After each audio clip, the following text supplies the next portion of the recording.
Hey guys and gals, welcome back to Outfits Garage. Out here where it's hot, we got a fan going. Over here we've got the AC going. And I'm just in line with the vent that blows this away. There's a bunch of junk over there, don't look at all that. That's just good stuff that's stacked up. A little unorganized at the time, but some good stuff over there. But anyway, that cool air is blowing over here. Got my Outfits Garage shirt on, and let me show you what I'm working on. Working on this big block 402. No, not talking about Steve up at the big block 402 channel. I'm talking about this big block 402, which is a 30 over 396. Should be a pretty nice little piece as soon as I get it fired up and running. I have got oil in it. I've got my dipstick put in it. I've got an oil filter on it. I've got my priming tool here ready to go in. I've got a pressure gauge. This is a temporary setup. I'm just going to use this old plastic line just to get a temporary setup going, but I'm going to put a nice line on this thing because it's got to be down in there around them headers. I found that out. I'm used to a small block. This is the first big block Chevrolet I've ever dealt with other than what was in my dad's old dually truck. But I'm used to a small block Chevrolet being right back there. Well, this one, right back here by the headers. It's the only one I can find, unless somebody else can tell me where there's another port at. But I found another port that I got a plug right there. So, but anyway, I've got to get a set of header gaskets for this. I may try to do that tomorrow. Try to work on getting the headers bolted up. Once I get the headers bolted up, I'm going to work on getting the starter on it and bolted up.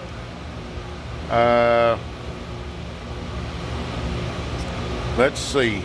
I've got the carburetor adapter right here. I don't like those Mr. Gasket adapters, but that's all I've got.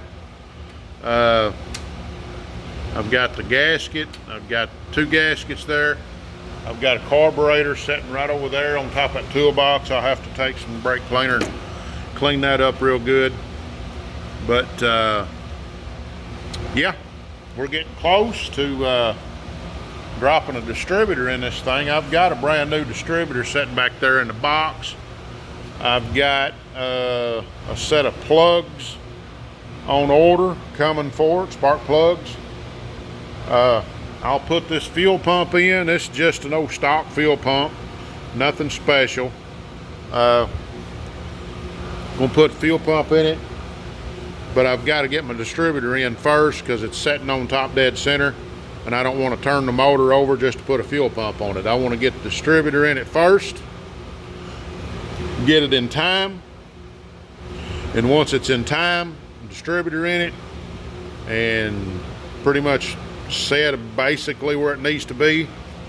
I'm going to set it about 28 to 30 degrees advanced to get started, and then I'm going to lock it down, or not lock it down, but snug it down. Then I can spin the motor over to where I can get that push rod up in this block down here, to where the you know what I'm talking about, this push pump, you know what I mean, pull pump, push pump, fuel pump. I'll get it out here in a minute, where I can get that bolted on. But anyway, I've just about got, well, I'm getting a little closer is all I can say. So I may try to work on getting the radiator in this thing, and if I can get a radiator in it, I'll hook up my transmission lines up to the radiator. I don't want to start it unless I've got a loop on my transmission lines. Right now they're just stubbed out about so far. I can put just a rubber hose on that and loop it for now just to get this thing fired up. But the more I can do, the farther along I'll be. So yeah, I'm looking forward to hearing this thing bust off. So we're getting close on that, and yeah, I'm liking it, y'all.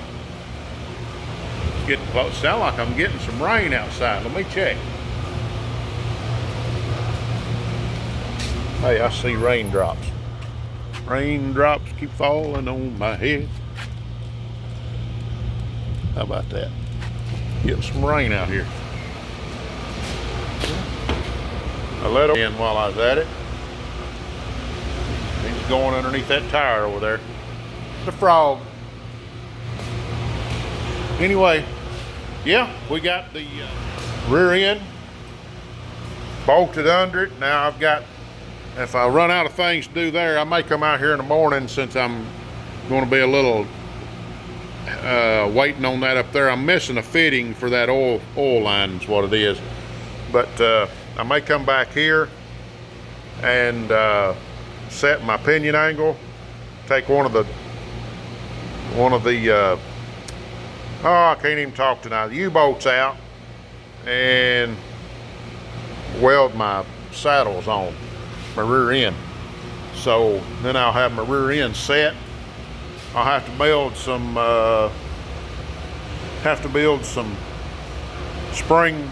not spring, but shock mounts. I'm getting tired.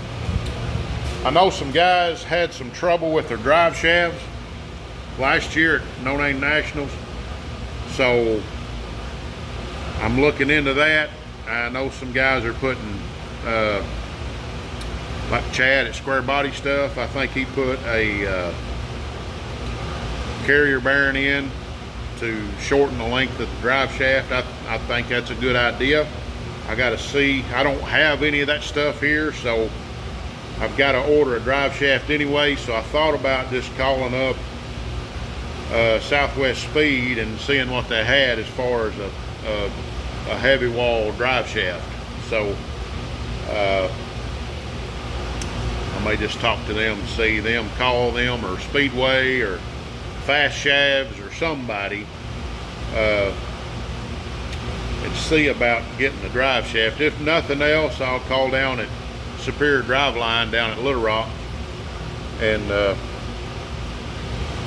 have them build me one. I mean, shoot, that, or if I can get the tubing, I'll build it myself. I've built plenty of drive shafts myself. Never had a problem out of one. I had a little short bed Ford one time. Had a 460 in it, and I yanked on that thing, and I yanked on it hard, and I never broke the drive shaft. Of course, I never was on drag strip, but it would break the tires loose on that old truck before it would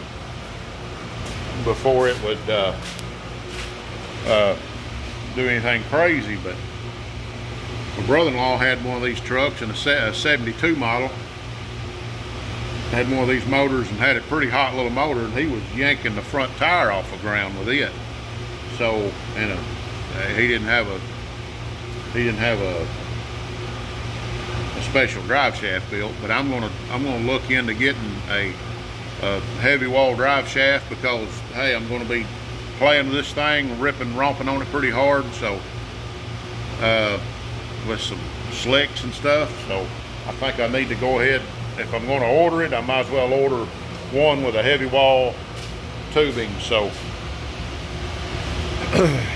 anyway, I've rambled. And y'all's tired of listening to me ramble. Y'all want to hear this thing rumble. I am too. I'm wanting to hear this thing rumble.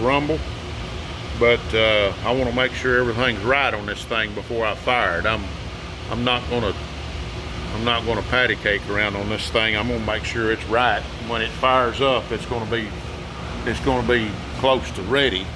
So I mean, I can fire it up without a radiator and stuff on it, because it's a roller cam. I don't have to break that in. So that's going to help me out.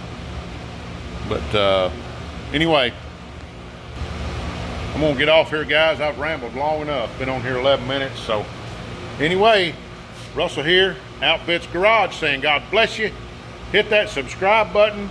hit that like button, like right that over there. See that guy? Yeah, he said telling you to hit that subscribe button, and that guy right there is telling you to hit that like button. Leave a comment while you're at it, because here at Outfits Garage, we'll answer you back.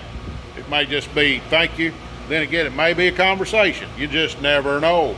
But I'm here to tell you, Russell here at Outfits Garage saying God bless you, and keep a hammer, because we're going to keep a hammering on this old truck. We'll see you later.